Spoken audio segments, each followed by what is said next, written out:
Merry Meet, Annie here. I was inspired by a video I saw, not even from somebody I subscribed to, but someone I just saw, a random video from that was talking about when we share about our altar space. The importance of sharing why, that our altars are not a collection of things, that there's a purpose behind everything that we put on our altar. So I am, without tidying it up or anything, I'm going to do a little tour of my altar for my viewers. I really liked that. And some of us, when we do our altar videos, are careful about saying why, what the purpose is, and others show them as a piece of art, and I do believe they can be seen beautifully as that. It's a way of sharing your creativity and your energy. But I really appreciate what this person was saying about the why of what's on our altars. So I'm not going to tidy up. I brought you into my meditation space, and I'm going to show you what it is and give you a sense for why for me. So you're looking at my altar, and we're going to get back to where we look at what's on it. The two statues do catch people's attention. I've had those since I keep forgetting when, the late 70s, the early 80s. And they were the first altar pieces I actually got. And that person on that video that I was looking at reminded us that we don't have to have things on our altar. For the first decade of my practice, my god and goddess representations were two stones. Now, they were pretty good rocks I'd found someplace. They were probably 8-9 inches tall. They were both granite. One was a white shade, very gray-white, and the other was very blue. And they became my symbols for the god and the goddess for a decade. And I actually didn't even have any desire to change them out for anything else until fortune brought me into a store that had these two statues. Now, there is a story behind that is one of my favorite stories of my life, but I'm not going to take this video to talk about that. Suffice it to say that I saved for a very, very long time, and fortune ended up bringing them to me even before I had completely saved for them. They're just plaster of Paris. They have been in woods and forests, they've been on the ocean side, and they sit on my altar, and they mean a lot to me. No, they are not specific deities. They represent to me the god and the goddess of Wicca. I love them. They have been a part of my life now. For what would that be? 30 years now? I'm very fond of them, very close to them. So let me do a little bit of a tour around the room, and we'll come back to what's on top of the altar. Let me bring you to the left of the altar.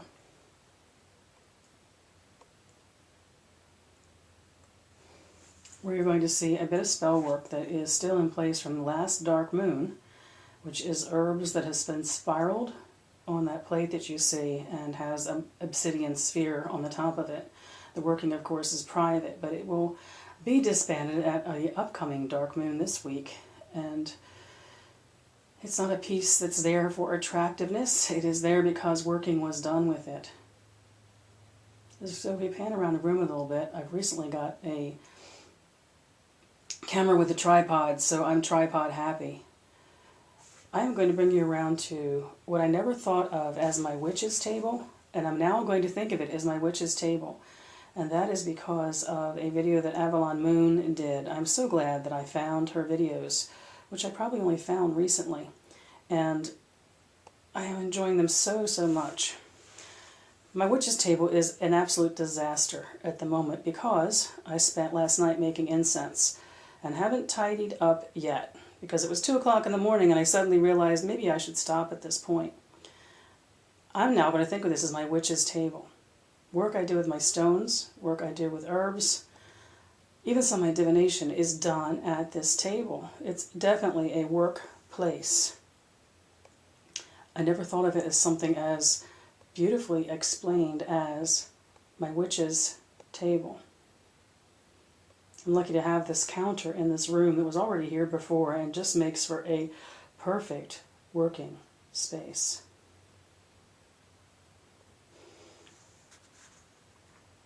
And as you can see, as I come back a little bit closer up, it is so full of the business of last night.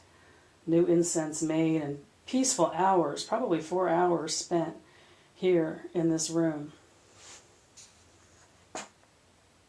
Now and forever known as my witch's table. In that corner there, you're going to see, I write all my rituals.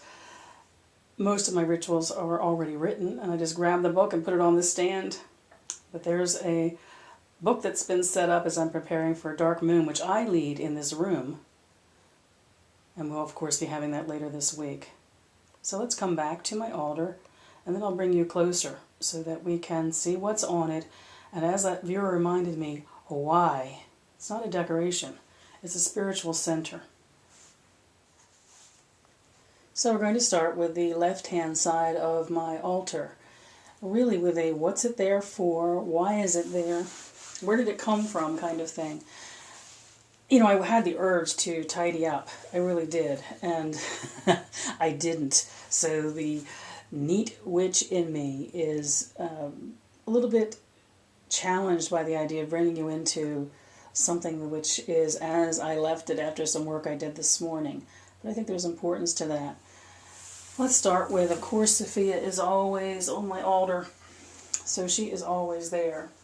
And when I'm not busy with something witchy, she likes to be covered. So what's around her and why is it around her? One of the points that this person made in their video is, what's on our altars and why, and did we have to buy it? And no, we don't have to buy it. I'm sneaking up on 60 years old. I've had a lot of years in the craft to find things I liked and to get them onto my altar. And you're going to find that a lot of these things weren't necessarily bought things, although some pretties, as I call them, indeed I did buy. Your altar doesn't have to have anything on it that you bought. There's a reason why you put the things you put on it. Our altars all look very, very different because we all have different reasons for putting what we put on them. Yes, you can decorate your altar and make it beautiful. I find mine beautiful. I enjoy it so much. But nothing is without meaning. It could be a plain tabletop with a candle on it, and if I imbued it with the meaning that I needed, then I would be set. Let's look at what's on my altar.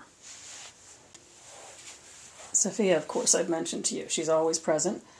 And you'll see French bulldog ears go by every now and then, I think. Somebody recently said that they look for Ernie in my videos like a Where's Waldo. That they either see him or they hear him snoring and they know he's in the background someplace. This is the candle I'm using over the water season. Hello, urns. For the goddess. And this is the candle that I have for Hestia. I do keep separate candles for the two of them. My statue of Hestia at the back. As you can see, Ernie loves to kiss Sophia. It's a pretty constant thing in his life. The statue of Hestia is relatively recent for me. I never had the desire to have a statue of her because of not being able to afford it, as well as she never had an image. She is a goddess that there is no form of. But I kept seeing this statue and I was loving it. And I decided to treat myself to it. So she's actually a very recent addition to my altar space. Back behind her,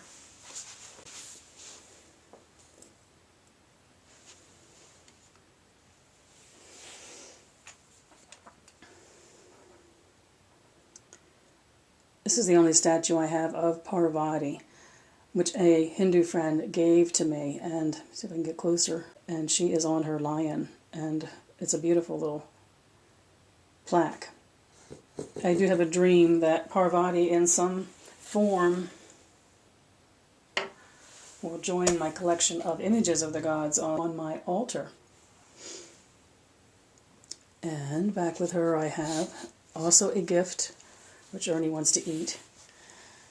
Also a gift, and I don't know if we can get this to catch or not, but maybe a little bit. Ernie likes it. Hey, Erns. Ernie likes an owl, I guess. This is a little cut glass owl that was given to me as a gift, because owl has become a very important spirit guide to me, in addition to my totem, who is Wawe, the Canadian goose. So that corner is very much about the ladies in my life. The goddess statue, which is in the background, her candle, Hestia's candle, Hestia's representation, and Sophia. We have my bell.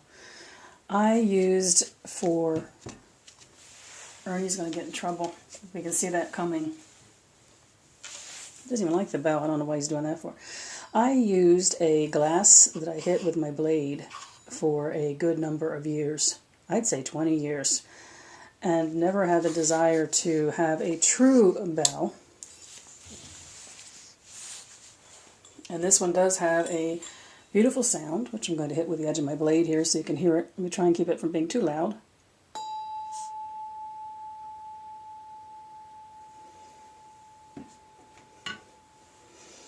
I love these bells, which you can get in gift stores online and otherwise very cheap nowadays. I think I spent 20 bucks for this, and I was taught that you should never have a bell on your altar that has a clanger in it. I forgot what the thing inside a bell is called. I have always been told it was what you struck, using your blade to struck it or something else that you held in your hand, that it was so totally not about it's not about dogs nibbling on it either, but oh well, it's Ernie, what can I say? I know he has a fan club on YouTube, so we'll let him do his thing. That's my bell, and I love ringing a bell at the beginning of my meditations and at the end of my meditations, and I like doing it as part of my ritual. So that is my bell. Sorry, Ernie, honey, I have to take it away because we want to look at some more stuff here.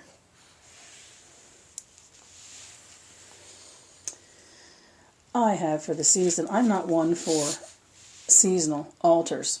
I don't decorate them. That is something that's never resonated with me. My altar is a certain way for the dark season of the year, and then it is a certain way for the light season of the year. That I need, but I use separate altars that I set up for seasonal celebrations, and I need my altar to be a certain way for my meditations. I don't need it to be shifting and changing all the time. And I appreciate those of you who do have altars that change a lot. It's very much an expression of your relationship to the season and where you are at that moment, and I really appreciate that. I just happen to be a little bit different when it comes to that. The 3 pine cones at the back. Oh, did I mention that our priestess gave us the... I didn't, I don't think. Our priestess gave us the little ceramic pumpkins at Samhain, so I'm going to keep that there until Yule. The 3 pine cones at the back, to me, are Maiden, Mother, and Crone representations for some meditations I like to do over the dark time of the year. And that brings us to the center.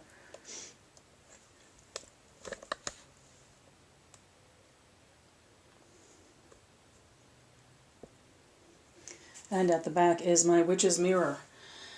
I didn't have a mirror until, I guess it was 4 years or so ago, and I did mirror work with true mirrors, but I did not have a witch's mirror.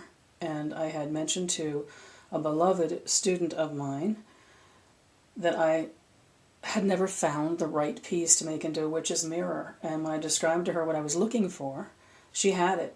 And she had it for many, many years. I'd always thought that she would throw it out, and then, of course, she knew why she had not. And it is clear glass with a gold rim around the outside.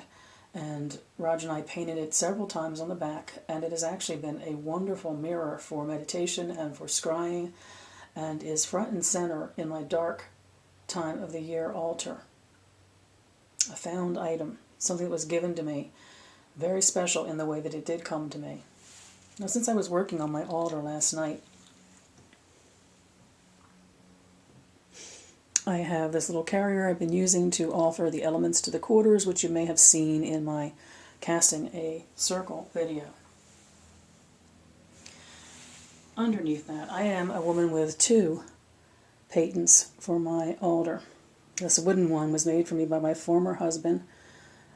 I love it. I love the feel of it. I love the energy of it. And it is the one I use to call the quarters and to do my workings on in the dark time of the year. It's on my altar year-round, but in the light time of the year, this paten is the one that's on top, and the wooden one is below. Again, it's a gift from a friend who did this stained glass piece for me, and in the light time of the year, that will be on top, and I'll work with that one. Neither of these pieces did I purchase. If you find one you like, I certainly see nothing wrong with purchasing. You know, when I was coming up, they said you couldn't purchase any of your tools. They had to be found or given to you. And I've not found, in all honesty, that matters a hoot. Seems to me. Oh, you like glass too, Ernie? Honest, I feed my dog. I have not found that it matters. If you find something that you like and you purchase it, to me it has equal power to something that you are given or that you find.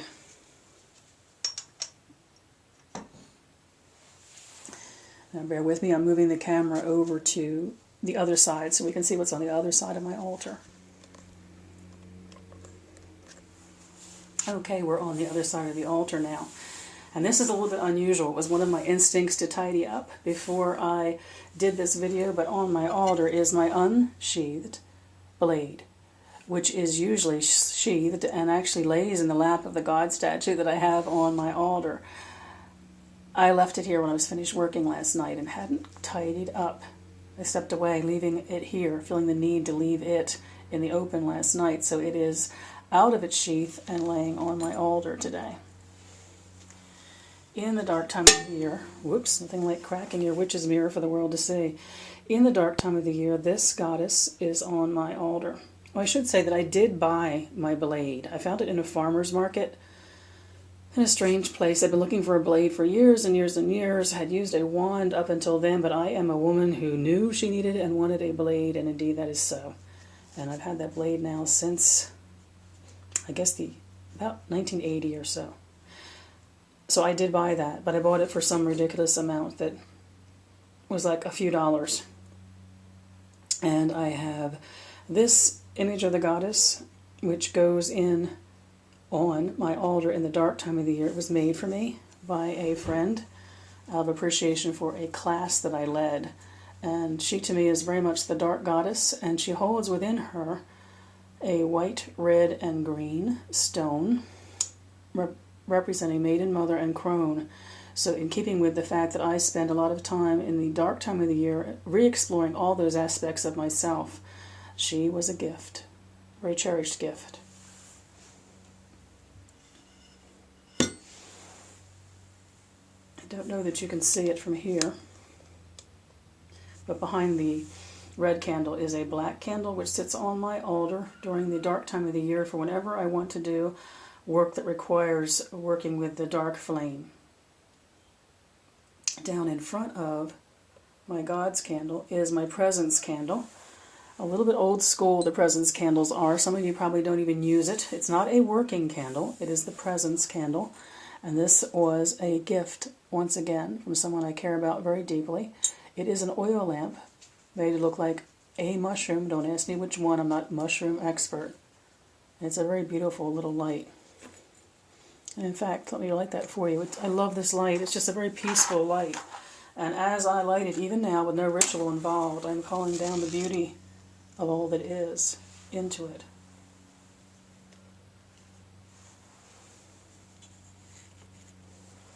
That'll light up the candle, the camera just a little bit, won't it? Next to it is the candle that I use for the God. And in front of that is the holder I use for matches. I use matches. I am violently opposed personally for using click lighters or Bic lighters or Zippos or any kind of mechanical lighter. And I know you've all read about we're not supposed to use matches because of sulfur, etc. My advice to someone who reads that in a book is to play with matches and become friends with matches and learn about your relationship to fire and earth, which is part of your relationship to the match, and decide what it is for you. But always on my altar is the sand that I extinguish matches into.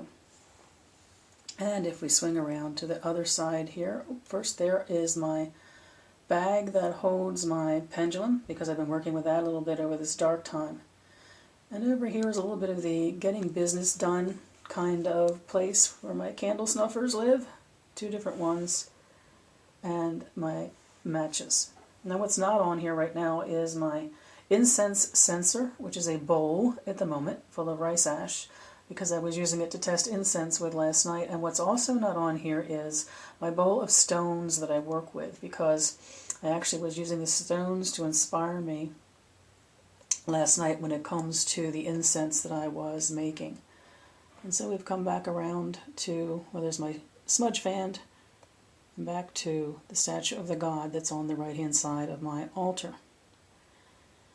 The only other thing about the altar is the altar cloth. I used to collect altar cloths, and I would change for the seasons the altar cloths, and I don't do that anymore. I use various altar cloths when I want to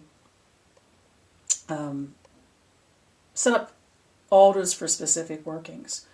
This altar cloth is the only one I have that I actually spent a little bit of money on. No, I didn't get it from someplace exotic. I got it from Pier 1. But I loved it. It has mirrors and it has gold braid, and yeah, I just really liked it right from the beginning. And I have a green hand-spun, hand-woven one that I use. It's silk that I use in the light time of the year. So there you have. The only thing on my altar that is purely decoration is the greenery that I have hiding the grapevine behind it. And there's meaning to the time at which I bought that. It is part dried and part synthetic, and it is just something that I have always liked. What you can't see is I also have a green glass pinnacle. Again, it was a gift, something I picked up in fact, no, I think I might have gifted myself with it over the years. It's always at the back of my altar. But in the dark time of the year, when my mirror is here, it kind of goes a little bit into hiding until the green world comes back again. And I switch this altar over when I'm called to it. And I will be called to that, not on a schedule, but when I feel the greening and the movement of the land around me as the season changes. It's always sometime between Imbolc and Ostara. It's neither Imbolc nor Ostara, but usually someplace in between. And the only other thing about this area is, which you can hardly see from here, the bookcase over here.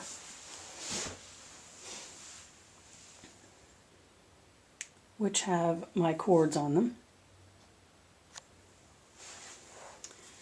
Being a traditionalist, of course, they mean a lot to me.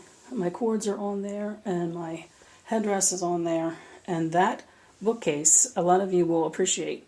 That bookcase is what I think of as my current bookcase. It's everything that I am currently researching, and I think I just took a picture of the mirror rather than the bookcase. Sorry about that. Everything I'm currently researching and studying lives in that bookcase. Let me get you a better picture of it. Forgive me while I'm moving you all over the place. So books I'm currently working with, using as research, notebooks that I am making notes in, that all that is there with my cords, my headdress, and my prayer shawl. Books, books, books, and journals, journals, journals. That's so much a part of what we do. So, I hope that was of interest for those of you who are interested in the why of what we have on our altar. I know that when I put my altar video up, I hoped to see a lot of yours, and indeed I did. I think your explaining the whys of your altar would be wonderful to share with us all now too. Because whether you have 40 years of witchcraft behind you in which you collected things and were given gifts and ended up with an altar that's kind of a, let's say, a history, a timeline of your experiences, or whether you are new and collecting one thing at a time, a feather or a stone picked up, a candle lit, what purpose what you have on your altar is as powerful as this one is. And then there are those of you, the artists, the poets, the dancers, who use the rhythm of their altar to be a thing of beauty, and your soul is satisfied by what you put on it in the way of beauty. Bought, found, gift. It doesn't matter how these things end up on our altars. But like this person reminded me, it is all about the meaning that they hold for us. I wish you mirth and reverence. Merry part.